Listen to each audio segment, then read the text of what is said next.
गणेश पूजा भोग खाई 2 दिन में 200 रु अधिक ग्रामवासी झाड़ाबांतिर आक्रांत होती। बांगिरीपोषी ब्लॉक भुआशुणी पंचायत राया गाँ स्कूल गत शनिवार दिन गणेश पूजा भोजी करा पूजा भोग खाइबा परे एमाने समस्ते झाड़ाबांतिर आक्रांत होइतिबा अभियोग होइछि। भोग खाई रविवार दिन 50 रु अधिक ग्रामवासी झाड़ाबांतिर गुरुतर होई पड़िथिले। समस्तଙ୍କୁ आम्बुलांस जोगे बांगिरीपोषी गोष्ठी स्वास्थ्य केन्द्र में भर्ती करा जायतिला। एहा परे संख्यार वृद्धि होई पाखापाखि 200 रे पहुंचीथिला। घटना सूचना अनुसार पूजारे गणेशंक ठारे लागि होइथिबा चूड़ा भोग शनिवार संध्यारे ग्रामवासी मध्य बंटा होइथिला। रविवार प्रथमे 50 जन असुस्थ होई हस्पिटाल भर्ती होइथिले।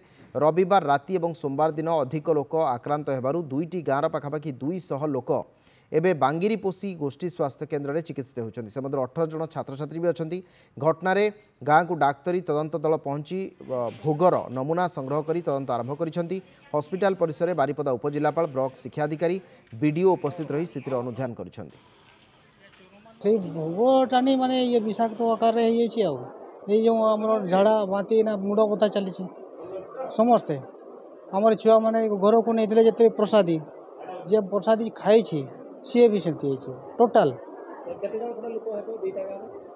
दुईटा गाँव सेमती 200 एबव प्राय 3-4टा गाँव किसी लोक आमर जो मेडिकल जी स्टाफ अच्छा समस्ते लगी निरोग करने किसी लोक भी भल हो गले कि अच्छा समस्त को उपयुक्त चिकित्सा देकी सेवा शुश्रूषा कर आशा करा अल्प समय भितर ना गुरुतर हम तो मेडिकल आम टीम अच्छे जब बेसी गुरुतर होती आम तार परवर्ती पदक्षेप 107 जन एडमिशन होते 17 जन से भल हो घर को जाइए अच्छा बर्तमान सुधा अच्छा आम पाखे 90 जन अच्छा देखुची जो मैंने जदि टी सीरियसनेस लगुच से डिस्ट्रिक्ट हेडक्वार्टर को पठेबार व्यवस्था करुच्ची आम फील्ड भी जीवी कौन एक्चुअली आम डिटेल जानला केमती शीघ्र एटा भल हो पार समस्त सुस्थ होते आम विहित पदक्षेप ग्रहण करूँ।